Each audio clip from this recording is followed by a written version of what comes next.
Entonces, cuando hablamos de la compasión, hablamos de un proceso. La compasión no es una emoción, ni es un pensamiento, ni es una acción. Es un proceso complejo que se desenvuelve en respuesta a la percepción del sufrimiento. Y podríamos marcar algunos pasos en esta respuesta al sufrimiento que llamamos compasión. Y un primer aspecto sería el aspecto cognitivo, que consiste en darme cuenta de que existe el sufrimiento. Esto suena trivial, pero en realidad no lo es en absoluto, porque muchas veces frente al sufrimiento de uno mismo o de los demás, uno puede rehuir de ese sufrimiento o negarlo, o distraerse, o entrar en cualquier tipo de conducta negacionista o adictiva que me saque de la experiencia de sufrimiento. Entonces, esta capacidad cognitiva de observar lo que está presente le llamamos en este contexto mindfulness o atención plena, que es darnos cuenta de la experiencia presente desde una cualidad no enjuiciadora. Esa es la cualidad que nos permite percibir cuando existe el sufrimiento y es una cualidad entrenable, tal como las otras cualidades que vamos a ver en un momento. Luego está el componente emocional, que consiste en la resonancia afectiva que me produce el darme cuenta del sufrimiento del otro y que ese sufrimiento me importe. Si veo frente a mí a un síntoma, no voy a sentir la resonancia afectiva que me produce si es que no veo un síntoma, sino que veo un ser humano que tal como yo desea ser feliz y estar libre del sufrimiento y está pasando por una situación difícil. Entonces, cuando me familiarizo con lo que percibo como sufriente y lo asumo como algo que me podría pasar a mí o a mis seres queridos, me puede remover algo internamente, y a eso le llamamos el componente afectivo o la empatía emocional, que es un componente de la compasión. Luego, si está ese componente, puede eventualmente surgir el componente intencional de la compasión, que consiste en generar el deseo, la intención, ojalá que esta situación que percibo en mí o en el otro, ojalá que tenga alivio. Ojalá que esta persona encuentre paz, alivio.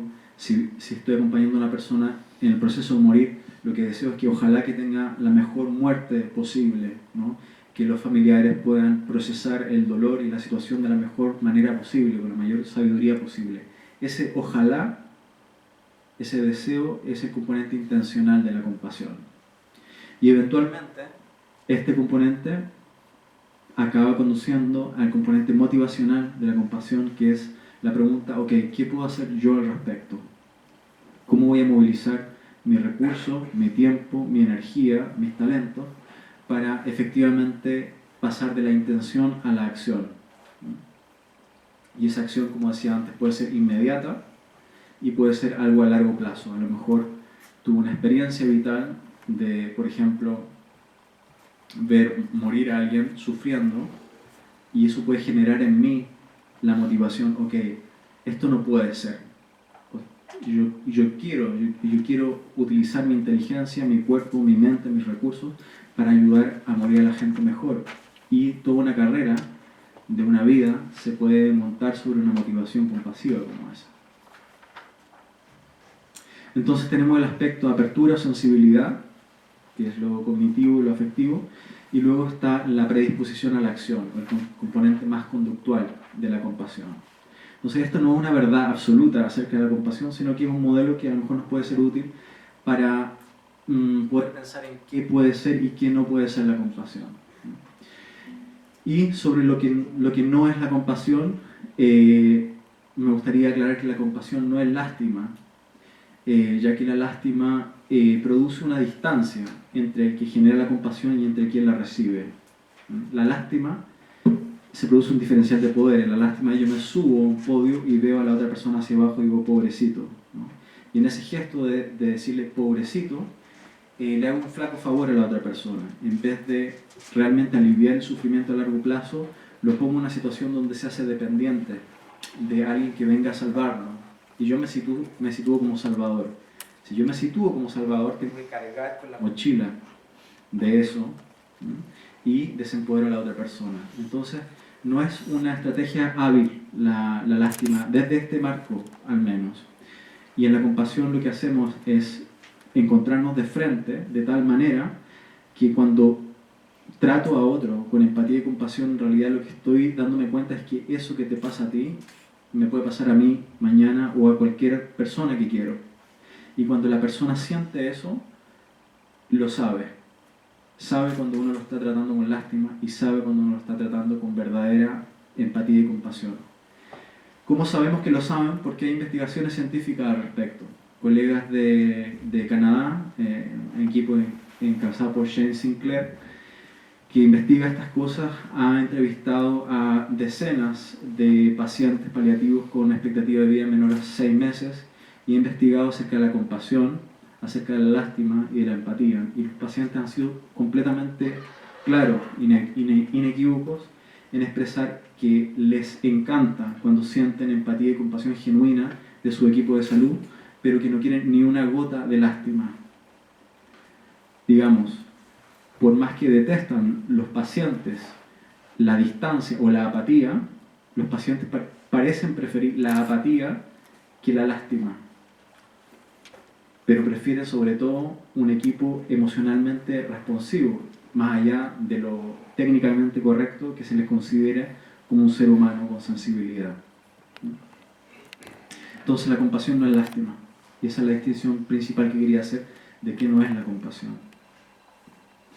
Y luego cuando pensamos en la compasión o en el cultivo de la compasión, la mayor parte de nosotros piensa de inmediato en que tengo que ser más compasivo hacia otro. Y eso está muy bien, es un buen punto de partida, pero esa la verdad es 1/3 de la historia. La compasión es un flujo en 3 direcciones. Está el flujo de la compasión hacia los otros,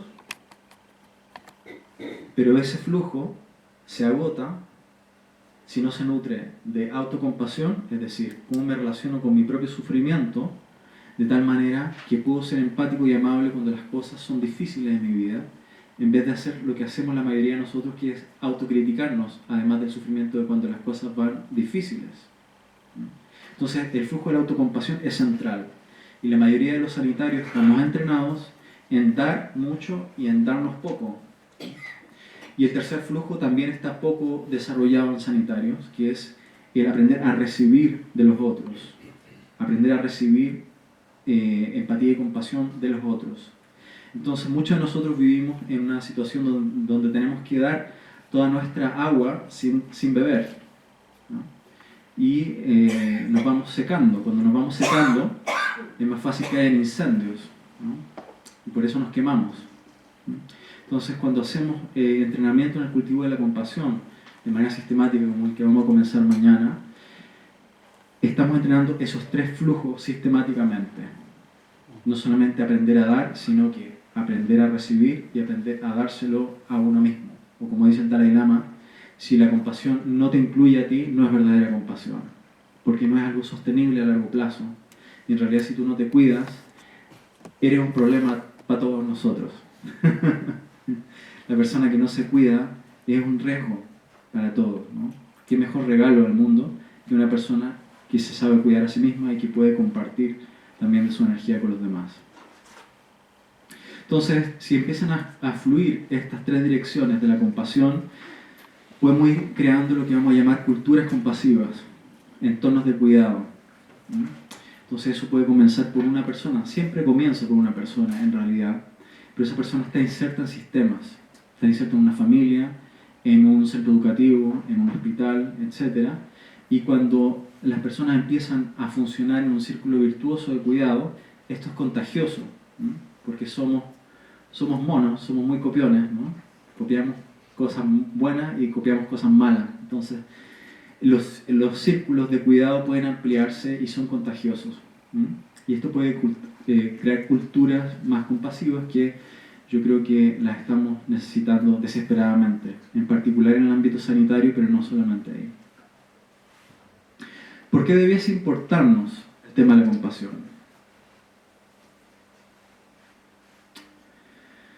¿Cómo estamos los profesionales de la salud?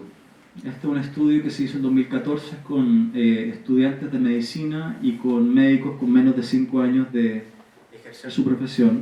Y lo que se vio es que en este estudio se detectó que un 41% de los estudiantes de medicina y profesionales con menos de 5 años de profesión el 41% están con agotamiento emocional, es decir, con la sensación de estar exhaustos, ¿no? De que no quieren saber nada más porque ya no les cabe más, ¿no?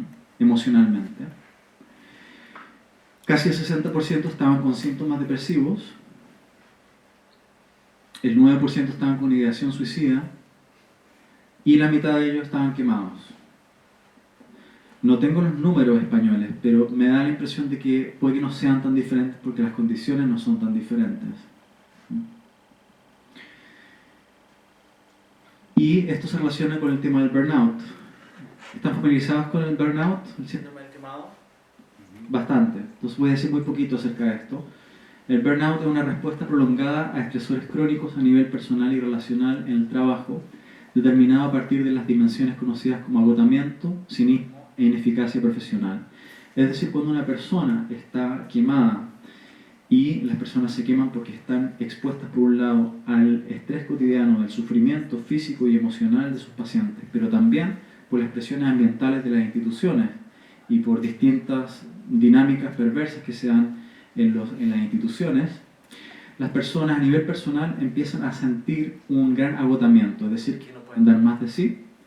A nivel social, empiezan a relacionarse con los otros como si fuesen objetos. Esto se llama despersonalización o instrumentalización. Es cuando acabamos viendo estadísticas en vez de personas. No conectamos con el ser humano debajo de la piel que está frente a nosotros. Y a nivel profesional, el burnout se manifiesta como una baja satisfacción laboral, la sensación de que en realidad parece que no tengo muchos dedos para el piano, o no estoy sirviendo, o en realidad a lo mejor le estoy haciendo más daño que bien a mis pacientes, y baja mucho la motivación. Entonces, esto incide en problemas de salud, depresión, mayor riesgo de adicciones, etc. En el paciente esto influye a través de una baja calidad de la atención médica y más errores médicos. Cuando está agotado los equipos de salud, hay más errores, eso también está estudiado. Y a nivel del servicio de salud hay mayor recambio de personal, ausentismo, mala atención al paciente, aumento de riesgo de errores médicos y quejas de los pacientes. Es decir, tiene un costo alto para los profesionales, pero también para los pacientes y para el sistema.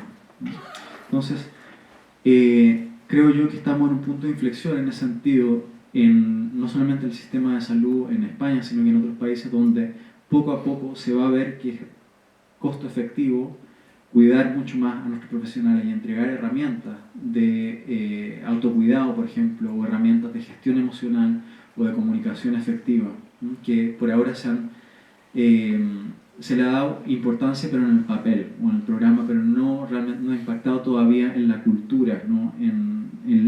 Como un valor central. Y creo yo que necesitamos ponerlo como un valor central, en torno al cual gira todo lo que tenga que ver con el cuidado.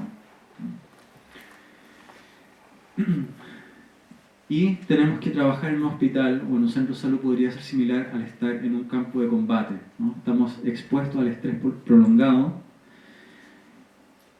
Hay riesgo y complejidad que compromete la memoria de trabajo y la regulación emocional. Vamos a ver en un momento por qué. Y esto puede resultar en traumatización secundaria, o lo que se conoce a veces como la fatiga de compasión, que es un término que me gusta mucho y también voy a explicar por qué.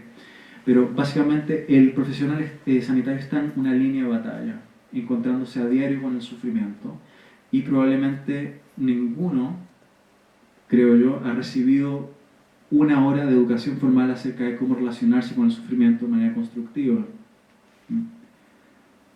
No es parte todavía del currículum. Yo creo que eso va a cambiar. ¿Qué pasa con la empatía de los estudiantes de medicina? La mayoría de los sanitarios entramos en nuestras profesiones porque queremos hacer de este un mundo mejor y ayudar a las personas. Pero hay varios análisis. Este metaanálisis de 20 años lo que mostró es que existe un declive significativo en la empatía durante la formación médica, especialmente en la fase de residencia.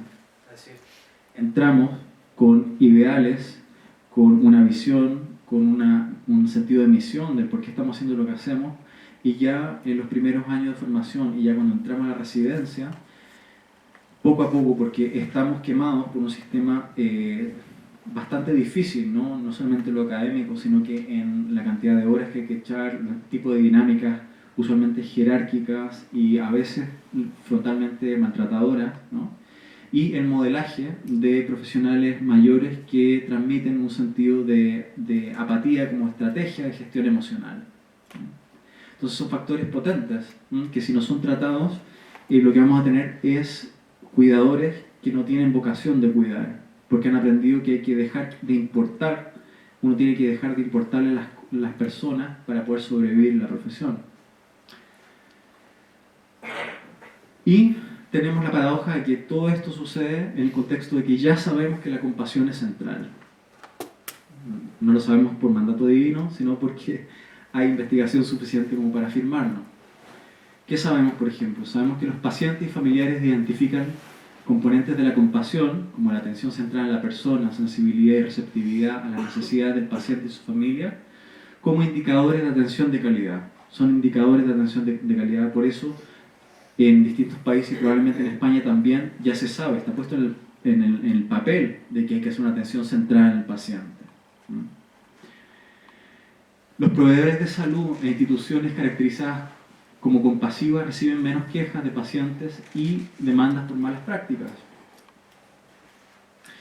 El informe de Robert Francis, que fue un informe que se hizo en Inglaterra a partir de un tiempo, más o menos del 2005 al 2009, que en un hospital en Mid Staffordshire, en Inglaterra, hubo una mayor tasa de mortandad en un hospital y se investigó por qué es lo que estaba pasando.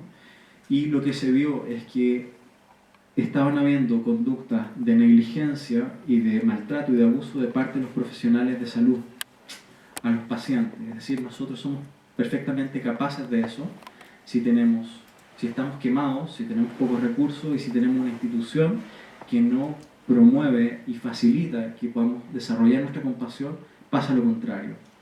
Y en este informe súper importante que ha hecho remodelar todo el sistema nacional de salud inglés, identificó la falta de compasión como la causa central de las fallas del nivel del Servicio Nacional de Salud en Reino Unido. Este reporte recomienda que todos los profesionales de la salud sean entrenados en la compasión y que la compasión sea considerada y evaluada como una competencia central en proveedores de salud y que se adopten e implementen estándares a lo ancho de todo el sistema de salud. Entonces, esto ha ocurrido en Inglaterra y se está haciendo un movimiento en ese sentido.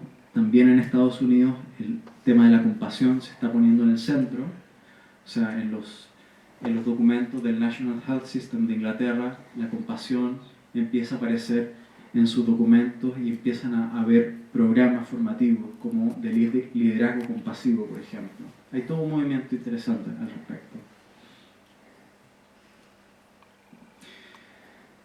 Y me gustaría que viésemos un poquito alguna evidencia en torno a qué aporta la compasión en la relación con los pacientes y con los colegas. Y antes de eso me gustaría que recordásemos que tenemos un cerebro, nosotros y nuestros pacientes y nuestros colegas, que no surgió ayer, sino que viene de una larga cadena evolutiva de millones de años. Y es importante entender un poco la naturaleza evolutiva de nuestro sistema nervioso y de nuestro cuerpo para entender la centralidad de la compasión. Este es nuestro cerebro. Este es un modelo de Paul MacLean del cerebro triuno, donde muestran como capa evolutiva en el desarrollo del cerebro. Tenemos el cerebro reptiliano, el sistema límbico que compartimos con mamíferos y luego esa capita extra que tenemos de cerebro que nos diferencia como sapiens sapiens, que nos permite tener funciones integradoras en nuestro pensamiento y regular nuestras emociones. Entonces eso, cada uno lo tiene adentro de su cráneo y esto está dentro del cráneo de nuestros pacientes y nuestros colegas. Y este sistema nervioso que evolucionó por cientos de millones de años viene con unos programas preinstalados y unos programas de especial importancia son las emociones. Entonces tenemos tres grupos principales de emociones. Tenemos un sistema emocional que llamamos el sistema de amenaza, que es un sistema que está enfocado en las amenazas y buscar protección y seguridad. Su función principal es activar o inhibir y genera emociones tales como la ira, la ansiedad, el miedo, el asco, que son emociones protectivas, defensivas. Entonces, ese es el sistema emocional más antiguo que existe y que compartimos con animales, incluso con reptiles, ¿no? Y cuando este sistema se activa, se desactiva los otros dos sistemas. Y esto va a ser importante al pensar en el estrés y en la compasión.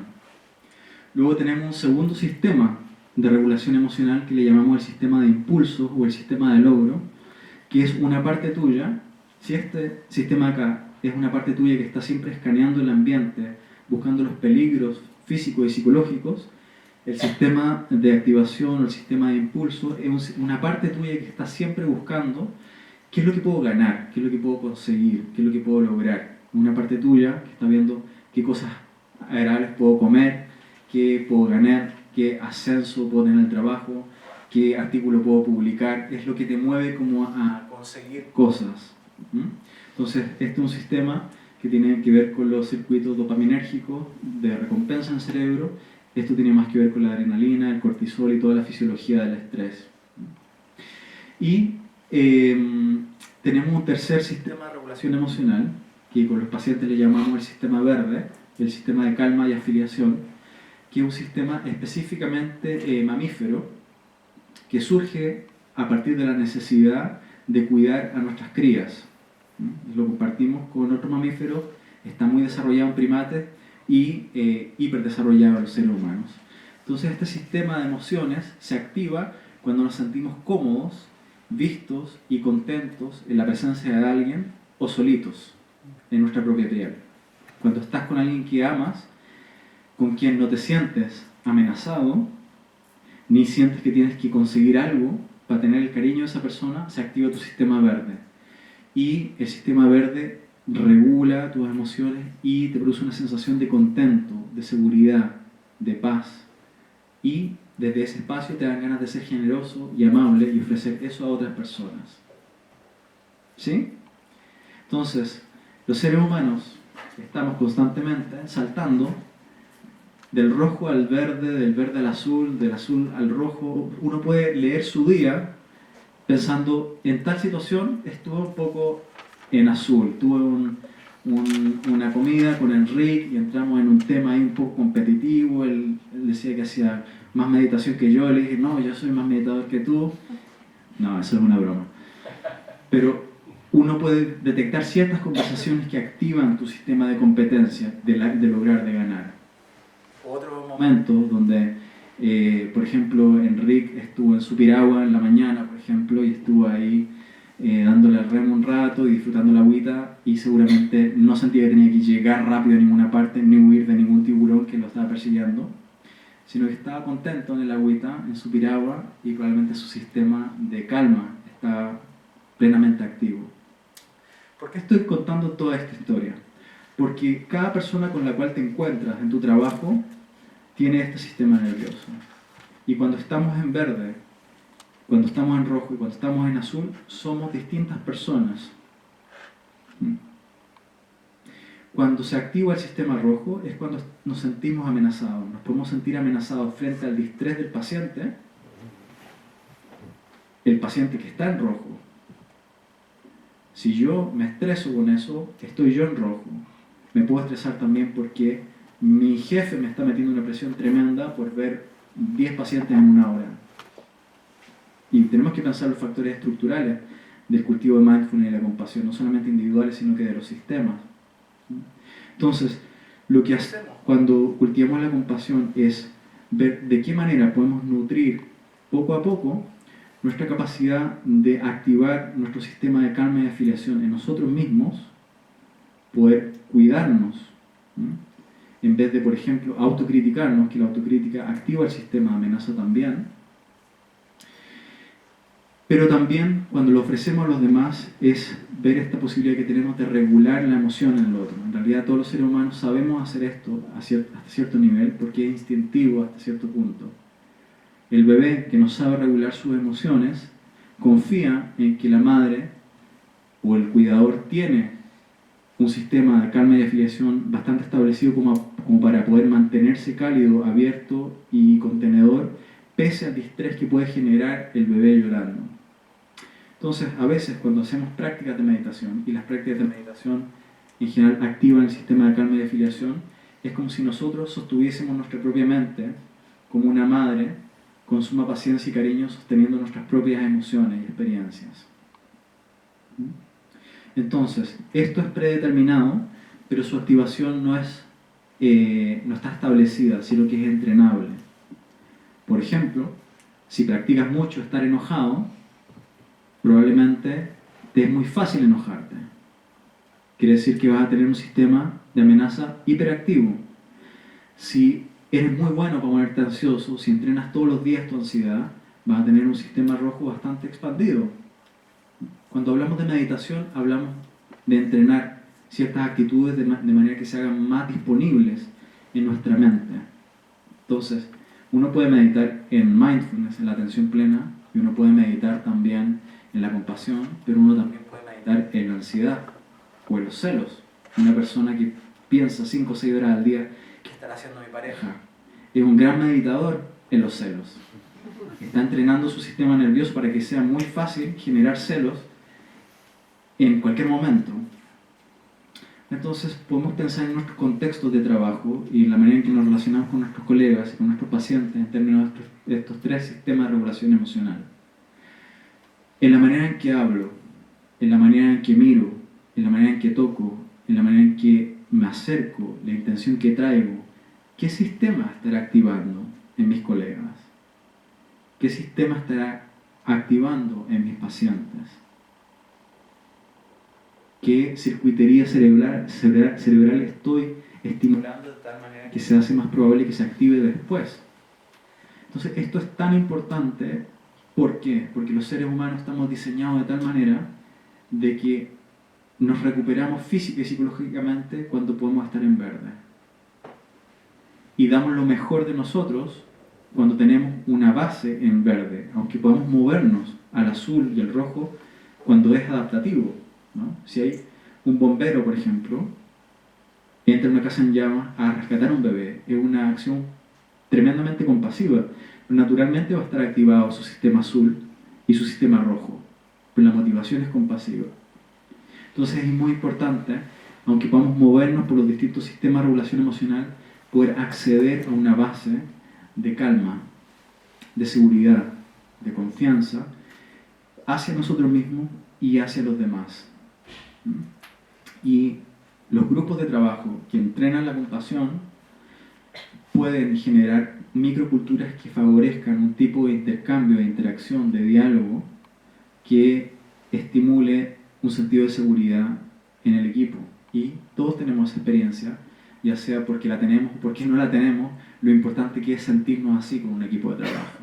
Sale lo mejor de nosotros cuando nos sentimos seguros con otros.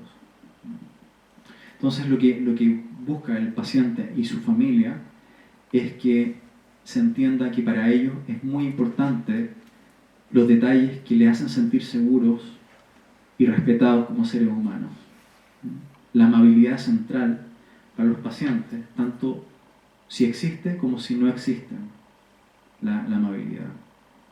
Mucha gente tiene historias cuando sale de un centro de salud o de una experiencia con médicos, enfermeros, psicólogos, y hablan de la amabilidad que estuvo presente a través de quizá un pequeño gesto, que en el momento preciso el médico me tomó la mano, por ejemplo, con respeto, con cuidado, como si le importara realmente. O la persona va a recordar si es que se sintió tratada como si el médico o la enfermera no le importara nada, sus sentimientos. Y son historias que escuchamos todos los días. Entonces, la activación continua del sistema de amenaza puede producir estrés crónico, burnout y enfermedades físicas y mentales. La activación continua del sistema de logro puede producir agotamiento. Si estamos constantemente corriendo para cumplir metas, es una sobreestimulación del sistema azul y eso también nos agota.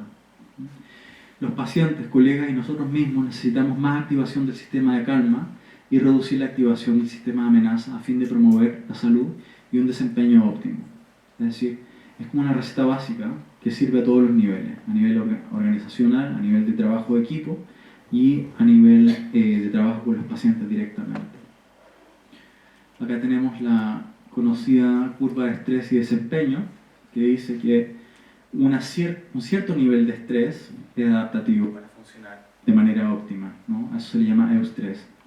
Pero cuando incrementa el estrés más allá de lo óptimo, se activan las emociones defensivas y el sistema amenaza, y entra el cansancio, el agotamiento, el colapso, el distrés, y ahí nos empezamos a quemar, ¿no? Los equipos están estresados, empeora la comunicación, la defensividad, el no procesamiento de los errores, y eso redunda en una mala atención a los pacientes y en profesionales desgastados. Entonces, el comportamiento compasivo hacia los demás puede reducir la activación de su sistema de amenaza e impulsar la activación de su sistema de calma, promoviendo la salud y el desempeño de los demás. O sea, cuando eres compasivo, esto ayuda al otro a regularse, a regular sus propias emociones y a sentirse seguro y confiado y cómodo, y eso mejora su desempeño, si estamos hablando de colegas, o mejora la recuperación de los pacientes si estamos hablando de pacientes. Pero esto es cierto también respecto a uno mismo. Cuando uno aumenta la autocompasión, cuando uno aprende a tratarse a uno mismo con cariño, con paciencia, con baja autocrítica, esto también reduce la activación de nuestro sistema de amenaza y activa nuestro sistema de calma y mejora nuestro desempeño y mejora nuestra salud.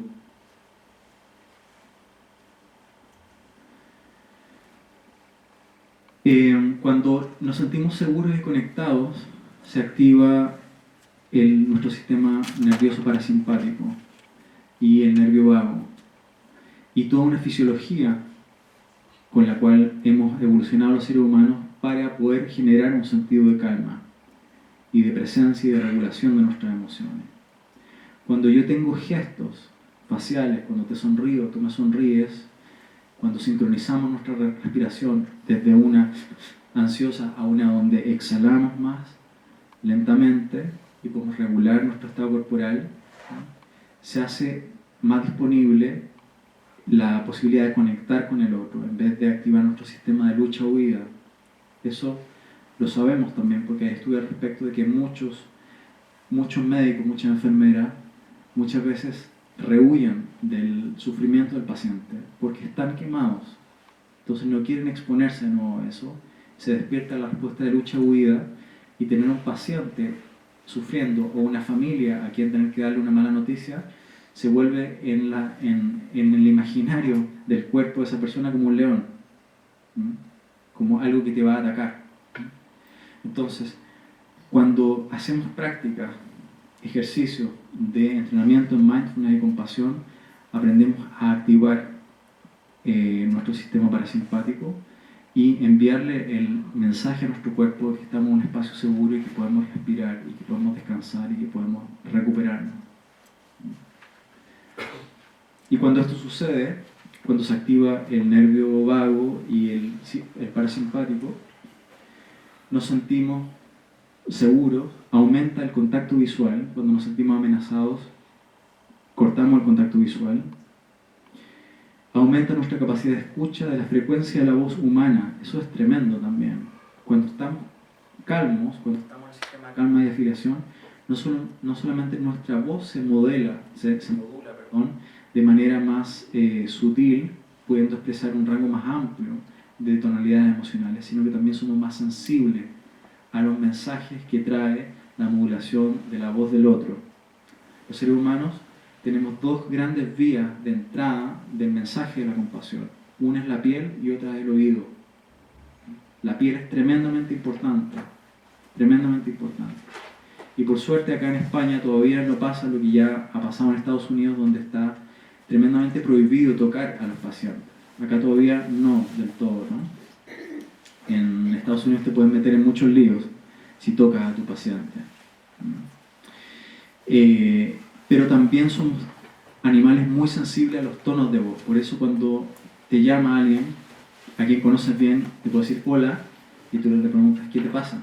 ¿Qué te ha pasado? Simplemente con una palabra. Pues ya distingues en la modulación de la voz cierta información emocional de la cual no eres consciente, pero que tu barriga lo sabe, ¿sí? Tu entraña ya lo sabe. Tenemos mucha sabiduría, la cual se bloquea cuando estamos en el rojo. Eso es importante. Cuando estamos en el rojo, se bloquean los otros dos sistemas de regulación emocional. Cuando se activa la fisiología del estrés y tu cuerpo reacciona con la respuesta de lucha o huida, todas las capacidades más sofisticadas del cerebro humano, las capacidades integrativas de la corteza prefrontal, la capacidad de regular las emociones, se bloquean completamente. Y esa cualidad es entrenable. Entonces, básicamente la historia es que nuestro cerebro ha evolucionado por unos 120 millones de años para poder regular la sensación de amenaza. Nuestra respuesta de lucha y huida surgió cuando estábamos evolucionando en situaciones donde teníamos que lidiar con depredadores. Hoy surge la misma respuesta de estrés frente a un llamado telefónico, por ejemplo. Pero los mamíferos, y en particular los humanos, hemos desarrollado la capacidad y la estructura y funciones cerebrales para poder regular hacia abajo la amenaza en otros. Entiéndase, por ejemplo, el otro bebé que todavía no puede regular las emociones porque la corteza prefrontal no está formada, o bien el otro paciente porque está en tal punto existencial de sufrimiento que no tiene las herramientas para poder regularse por sí mismo. Entonces esto funciona en la relación yo-otros, yo-paciente, yo-colega, etc. Y esto es válido también para la relación de yo conmigo mismo. Las personas que han aprendido a la autorregulación a través, por ejemplo, de las prácticas de mindfulness y compasión, no es que no pasen rabia ni ansiedad, sino que aprenden a volver a un baseline, a una línea de base de estabilidad. Y cuando hablamos de compasión estamos hablando de eso, de poder enfrentarnos a las cosas que son difíciles desde una sensación de estabilidad, de la sensación de tener el espacio suficiente adentro como para que vengan las cosas difíciles sin desbordarnos completamente. Compasión hacia los pacientes. Hay estudios aleatorizados que han demostrado que el contacto físico produce todos estos beneficios. Reducir el dolor y el cortisol y aumentar la respuesta inmunológica en los pacientes operados comparado con los pacientes que no reciben tacto. Son todos estudios aleatorizados con grupos de control, donde en un grupo se toca a los pacientes, obviamente de manera respetuosa, versus casos donde no se permite tocar a los pacientes. Reduce la duración de la internación de los bebés prematuros, reduce el nivel del dolor en múltiples estudios, reducción de la fatiga y el dolor en pacientes con cáncer, aumento de la concentración de hemoglobina en estudiantes anémicos, etc. Es decir, hay algo muy potente que se transmite a través de un tacto respetuoso hacia los pacientes. Cuando tocamos de esa manera, estamos activando el sistema de calma y estamos disminuyendo la amenaza. Un contacto bien hecho, físico, con intención, puede valer más que un par de horas de charla. Y te queda marcado, te queda como un recurso.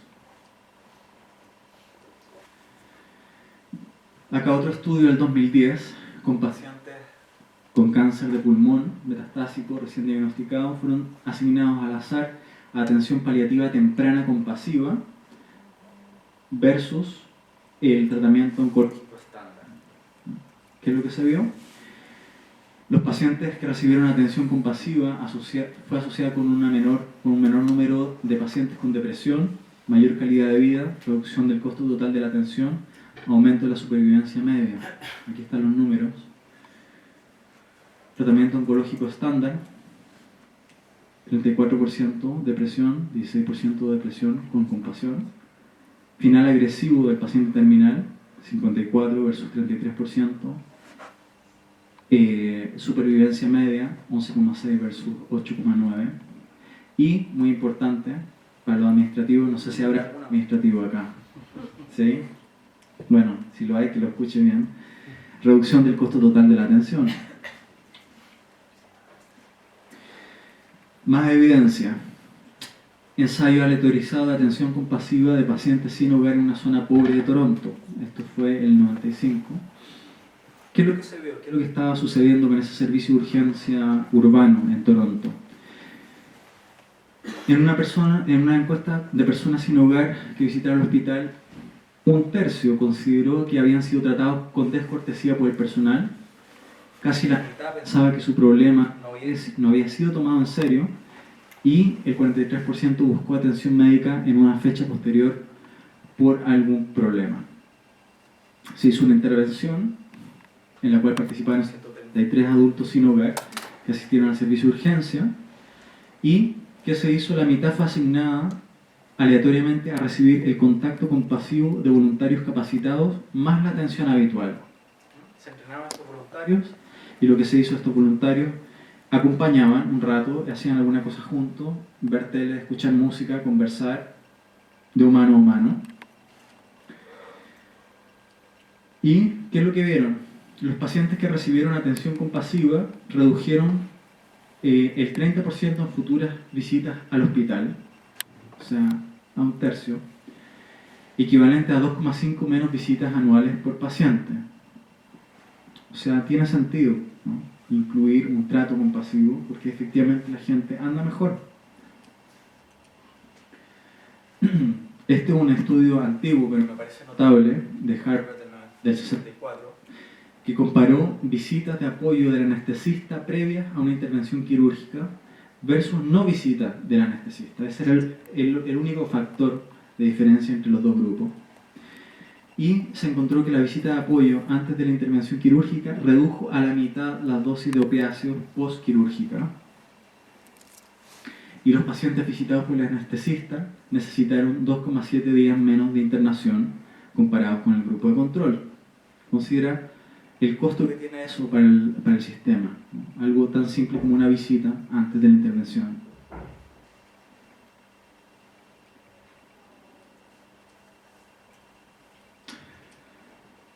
Bueno, y hay bastantes estudios, y aquí hay un metaanálisis acerca de la importancia de la relación médico-paciente. En esta revisión de 3 estudios, en los que profesionales de la salud habían recibido capacitación en habilidades básicas de comunicación, escucha empática, entrevistas motivacionales o atención centrada en el paciente. Y aquí me detengo un momento para preguntarles cuántos de ustedes han recibido capacitación en esto.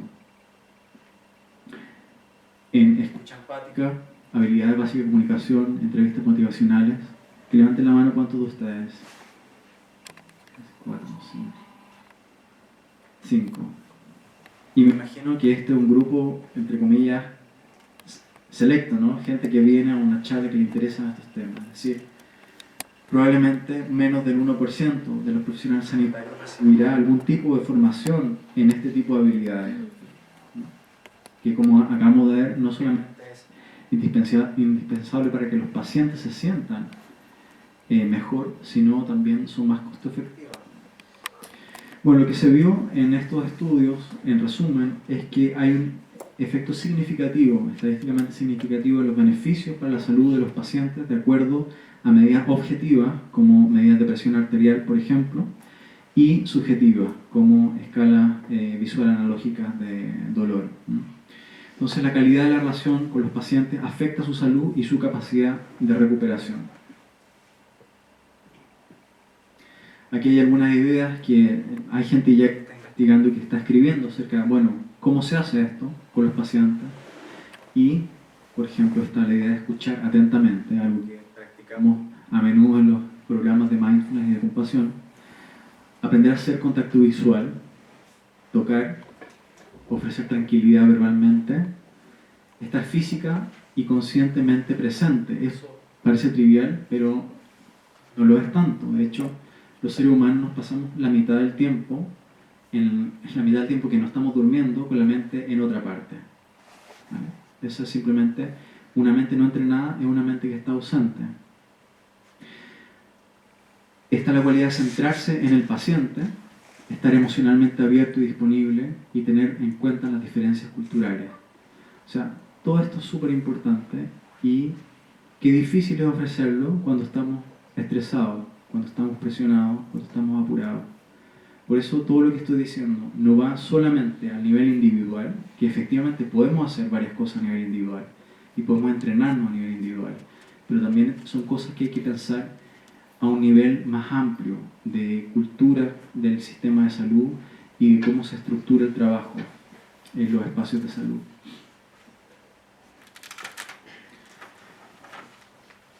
¿Qué dicen los estudios de la compasión hacia los colegas? Y lo que se ve es que la amabilidad y la compasión entre colegas mejora la atención, hay menos errores, hay un aumento de confianza, es decir, reducción de la ansiedad, mejora el optimismo, mejora la comunicación del equipo, lo cual ahorra tiempo, hay mejor rendimiento del equipo y alianza terapéutica, mejores resultados para los pacientes, etc. Como decía antes, cuando como equipo aprendemos a comunicarnos, a funcionar de tal manera en que no amenazamos ni nos sentimos amenazados por nuestros colegas, sale lo mejor de nosotros, ¿no? Y podemos resonar. Cuando resonamos nos podemos comprender, ¿no? Cuando estamos ahí muchas veces no hace falta tener reuniones de 2 horas para entendernos, sino que cosas muy puntuales porque ya nos podemos entender. Entonces los equipos más compasivos también son más eficaces. Entonces, la idea un poco es ver cómo poder construir este círculo virtuoso. Este es un modelo de Campling del año pasado, que es una autora inglesa, y con su equipo están desarrollando este concepto de la amabilidad inteligente, o en inglés es Intelligent Kindness. Y están trabajando en el corazón del sistema de salud inglés, de tal manera que se pueda, a través de diversas estrategias, poder generar este círculo que comienza por la cualidad de prestar atención. ¿Cómo prestar atención al paciente, a la familia, a lo que me pasa a mí mismo? Cuando se cultiva esa atención, esto facilita que haya esa sintonía o resonancia que nombraba recién. Cuando estoy presente y atento, puedo resonar con el paciente. Y el paciente se siente sentido por el equipo. Y eso es potente. Cuando el otro se siente sentido por ti, el otro se humaniza y tú te humanizas en el contacto con el otro. Si no hay resonancia, deshumanizamos al paciente y automáticamente cuando deshumanizamos al paciente hay una parte de nosotros que se deshumaniza. Pasa a ser un tecnócrata de la salud en vez de un profesional de la salud. Esa sintonía de resonancia construye confianza en el vínculo. Si el paciente se siente visto o resonado, el paciente confía en ti. La confianza genera alianza terapéutica, es decir, la sensación de que podemos trabajar esto. Y trabajar esto incluye el trabajar el proceso del morir en paliativos. Aunque no sea la tarea, el objetivo, sanar en el tiempo que queda de vida, puede haber un cambio del cielo a la tierra de esa experiencia de cercanía a la muerte, dependiendo de cómo está el equipo que acompaña. De hecho, puede ser una experiencia bellísima, o puede ser una experiencia muy difícil. Hace pocos días hablaba con una paciente argentina que me relataba su experiencia de su padre, que falleció después de una operación al corazón, y antes de la operación habían como buenas expectativas de que pudiera salir bien la operación, y el cardiólogo estuvo ahí muy presente, hablaba con la familia, hablaba con el paciente, estaba muy presente. Pero luego de la operación, cuando se complicó la situación de salud, de pronto desapareció el cardiólogo. No había por dónde encontrar al cardiólogo. Y quedó la familia hablando con residentes o gente que estuviese de turno y realmente no entendían bien lo que estaba pasando. Y en la experiencia de esta paciente, para ella era tanto o más traumático la respuesta del cardiólogo que la experiencia misma de la muerte. Entonces es tal el nivel de importancia que tiene la actitud, la capacidad de estar abierto y presente frente a una familia o un paciente que sufre. Puede hacer una diferencia que queda en la mente de la gente por el resto de su vida. Entonces, si se produce la alianza terapéutica, esto produce mejores resultados. Eso, digamos, pensar que esto es simplemente algo bonito y de buena intención, pero que no es esencial, es simplemente anticientífico. Es simplemente ignorar los datos que tenemos para decir que efectivamente son mejores los resultados objetiva y subjetivamente. Cuando son mejores los resultados, aumenta la satisfacción de quien ofrece el servicio, de nosotros, y aumenta la satisfacción de quien recibe. Y disminuye la ansiedad y la defensividad. Cuando esto sucede, se genera una sensación de cercanía o de familiaridad entre quienes estamos implicados en ese trabajo. Y esto en inglés es kinship. Y puse esta palabra acá porque es la palabra kinship quiere decir familiaridad. Kin es un familiar. Kinship es familiaridad. Y de ahí viene la palabra kindness, que se escribe kindness. La amabilidad o kindness es la actitud que surge cuando considera al otro como alguien familiar. Entonces, cuando surge un sentido de familiaridad, sin duda que damos la mejor atención que podemos dar, porque la pregunta que surge ahí naturalmente es ¿cómo me gustaría que me tratasen a mí o a un familiar que yo quiero en esta situación que está viviendo esta persona?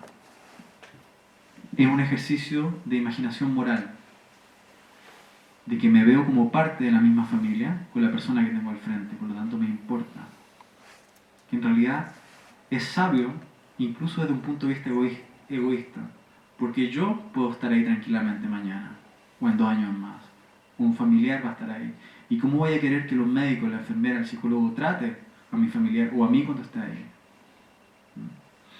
O sea, en parte estoy acá hablando de ustedes por un motivo plenamente egoísta. Porque si estoy ahí, y probablemente voy a estar en cualquier momento, quiero que los médicos estén entrenados en compasión, en habilidad empática. En realidad no hay una distinción entre egoísmo y altruismo en ese sentido. Cuando trato a otros con familiaridad, con cercanía, esto promueve la amabilidad, naturalmente. Soy más amable cuando lo considero como parte de mi familia. Y esto en sí mismo dirige nuestra atención centrada en el paciente y en el proceso. Y esto genera el círculo de la amabilidad inteligente, que es otra manera de entender también la compasión. En realidad podríamos decir lo mismo acerca de la compasión. En realidad, amor y compasión son como 2 caras de la misma moneda, ¿no? El amor, la amabilidad, tiene que ver con el deseo de que los seres sean felices, de que estén bien, de que florezcan en todo su potencial, que se desarrollen plenamente. La compasión es esa misma energía de cuidado cuando se enfrenta al sufrimiento, que es el deseo de que esté libre del sufrimiento. Esa es la compasión. Entonces tenemos que la compasión, esta conciencia de sufrimiento unido al deseo de aliviar el sufrimiento, se puede cultivar hacia uno mismo, hacia los colegas, hacia los pacientes, y esto idealmente se da dentro del marco de instituciones que vamos co-creando, porque todos los que participamos de las instituciones podemos ayudar a transformar poco a poco esas instituciones, donde el trato humano, la ética del cuidado y la calidez sean parte, poco a poco, de la manera en que nos relacionamos con nuestros colegas, con nuestros pacientes, con los demás. Cuando esto se da, aumenta la calidad del tratamiento, naturalmente.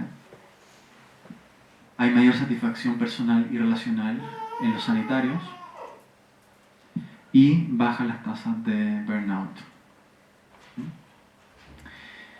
Y no sé cómo ando de tiempo, pero ya estamos bien. Entonces voy a decir un par de cosas acerca del CECAR. El CECAR es una sigla que va por Center for Compassion and Altruism Research and Education, Centro para la Investigación y la Educación en la Compasión y el Altruismo de la Universidad de Stanford. que fue un centro que se crea hace unos 7 años más o menos en la Escuela de Medicina de la Universidad de Stanford. Es un centro que fundó el Dr. Jim Doty, quien invitó en su momento al Dalai Lama, ni más ni menos, a Stanford para hablar acerca de la compasión y la empatía y el altruismo como cualidades básicas que están haciendo mucha falta en los contextos sanitarios. Y el Dalai Lama se entusiasmó mucho con la idea de poder investigar la compasión y el altruismo en una universidad, digamos, de tanto rigor y tradición como Stanford, y colaboró para fundar este centro de investigación. Entonces, desde entonces se está haciendo investigación en estos temas y también formación. La formación principal es el entrenamiento en el cultivo de la compasión, de la cual vamos a estar entrenando a partir de mañana con unas 30 personas, ¿no?, acá. Y en el proceso de entrenar la compasión, que es un proceso de 8 semanas, donde partimos asentando la mente a través de la práctica de mindfulness, tocamos la semilla de la compasión, que es el amor y compasión hacia un ser querido, luego dedicamos un par de semanas trabajando con nosotros mismos, la autocompasión y el amor a uno mismo, y luego empezamos a ampliar el círculo de la compasión hacia las personas afectivamente neutras, gente que reconoceríamos pero que no tenemos ningún tipo de apego o dificultad, y luego vamos trabajando con las personas difíciles y al final hacia toda la humanidad. Es un proceso gradual que se va trabajando a través de meditaciones, pero también bastantes prácticas relacionales, y está basado básicamente en la integración entre prácticas contemplativas y ciencia, neurociencia, psicología social principalmente. Es como la base del programa. Y bueno, la investigación que está surgiendo a partir de este programa lo que muestra es que efectivamente la gente que hace entrenamiento en compasión tiene cambios a nivel personal, disminuyen síntomas ansiosos, depresivos, estrés, aumentan variables positivas de salud emocional, pero es interesante también que las personas, a partir de reportes de terceras personas, sabemos que las personas que toman este programa se vuelven efectivamente más pacientes, más estables emocionalmente, menos reactivas, más amables, más compasivas, ¿no? Entonces, es un medio, ¿no?, es una estrategia para poder cultivar estas habilidades. Entonces, una idea clave es que la compasión no es algo que se tiene o que no se tiene, sino que todos estamos en un punto desde el cual podemos seguirlo desarrollando a través de las prácticas, ¿no? Y en relación al tema sanitario, lo que buscamos es esto, ¿no? Este escenario de acá sería, si el rojo representa el sufrimiento y el círculo un individuo, acá tenemos la figura de la apatía o la desconexión, que es sufrimiento, no quiero verlo, que no venga cerca, lo quiero lo más lejos posible, pero también queremos evitar esta situación que es el contagio o el estrés empático, donde el sufrimiento del otro me agobia y se toma todos mis recursos. Entonces lo que nos sirve es poder cultivar esto, que es poder razonar y comprender la importancia de lo que le sucede al otro, pero mantengo una parte mía libre de conflicto, por así decirlo, un espacio desde el cual puedo ofrecer una perspectiva distinta que pueda ayudar a la otra persona. Y esto es entrenable. Hay algunos de nosotros que tendemos más a eso y otros que tienden más a esto. Hay una leve diferencia de género ahí también. Los hombres tendemos más a la apatía, a la desconexión, a dar la solución como, toma, ahí está la solución al problema, y las mujeres tienden un poco más a sobreempatizar, en parte porque vienen mejor preparadas para la empatía y la compasión que nosotros. Pero ambos extremos son poco útiles en el contexto sanitario. Entonces lo que necesitamos es cultivar ese sweet spot, ¿no?, el punto medio.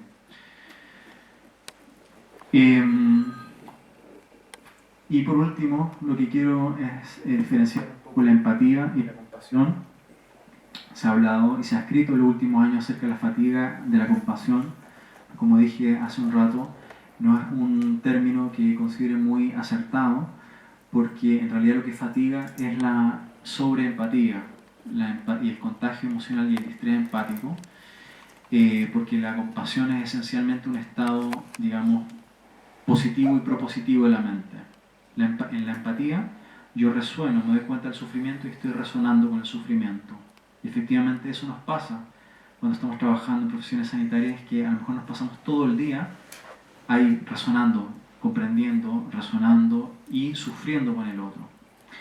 Y esto es lo que sucede a nivel neurológico cuando esto sucede, es que se activa en nuestro cerebro la zona de empatía por el dolor, ¿no? Se activa nuestra amígdala, nuestra ínsula, la corteza cingulada anterior y otras estructuras que, digamos, se activan cuando estamos presentes al dolor del otro y cuando nosotros mismos sentimos dolor. Lo que se ha visto en el laboratorio es cuando las personas generan un estado de compasión y no solamente de empatía, se activan otras zonas del cerebro y de nuestra fisiología. Cuando se activa, o sea, cuando cultivamos la compasión, damos ese paso. No solamente resueno con tu sufrimiento, sino que genero el deseo de que estés libre del sufrimiento. Genero una visión, una intención, ojalá que encuentres paz dentro de este sufrimiento. Y esa generación de una intención compasiva activa partes del cerebro que tienen que ver con el sistema de recompensa. Y eso es tremendamente protector y por eso estamos entrenando a gente que está frente a alto nivel de sufrimiento en estos procesos. Entonces, para tu cerebro, cuando generas compasión y altruismo, es como comerte un buen chocolate, porque activa esa circuitería cerebral. Y todos tenemos la experiencia de cuando hemos hecho algo noble, cuando hemos dado un regalo de manera generosa, inesperadamente, o cuando hemos dado algo que a lo mejor quizás nos cuesta incluso darlo, sentimos como un algo muy rico, ¿no? En inglés se llama the warm glow of generosity. Es como el brillo tibio o calentito del altruismo, de la generosidad. Entonces, estamos diseñados de esa manera. Lo que necesitamos es, por un lado, entrenarlo y generar las condiciones estructurales y ambientales en nuestros espacios de vida para que esa parte de la dimensión humana salga a la luz de manera más frecuente. Así que, bueno, una última cosa. Hace poco tiempo se está escribiendo e investigando acerca de resiliencia vicaria. ¿Habían escuchado acerca de la resiliencia vicaria? Esto es muy bonito porque usualmente hablamos de la traumatización vicaria, pero existe la resiliencia vicaria. Y esto consiste en que los terapeutas que trabajan con trauma pueden ser impactados positivamente al acompañar el proceso de recuperación de sus clientes. Es un término para designar la significación positiva, el crecimiento y las transformaciones de la experiencia del terapeuta que resulta de la exposición a la resiliencia de sus clientes. Es decir, usualmente pensamos en nuestras profesiones como estar completamente expuestos al sufrimiento, al dolor, a lo terrible. Pero sí o no, que muchas veces lo que ves en los pacientes, en la familia, te hace pensar, es increíble tener el privilegio de presenciar esto que estoy presenciando. Y te toca tremendamente y puede transformar tu visión de la vida, del sufrimiento, del dolor, de lo que significa nacer, morir y ser un ser humano. Entonces, es importante resignificar también nuestras profesiones, no como simplemente ser kamikaze, ¿no? Ir a estar constantemente en lo terrible, porque también en esos espacios de dificultad surge lo más luminoso que conocemos en la dimensión humana. Y cuando un terapeuta sabe esto y presta atención a esas joyas existenciales que surgen en el consultorio o en el hospital, esto nos ayuda a conectar con el dolor, el crecimiento y la resiliencia, nos ayuda a reconocer nuestra propia capacidad humana de superarnos a nosotros mismos, porque vemos a los pacientes que se recuperan de situaciones impresionantes. Entonces eso te da el mensaje, yo también tengo eso, yo también puedo, es increíble verlo. Reafirma el valor del servicio, es decir, le da sentido a lo que hacemos todos los días y puede generar gratitud por la propia vida. Y en ese punto, quiero terminar con esta pequeña cita del Dalai Lama, que lo que estamos hablando acá no es un lujo, el amor y la compasión no son lujos, sino necesidades. Sin ellos la humanidad no puede sobrevivir. Muchas gracias por su atención.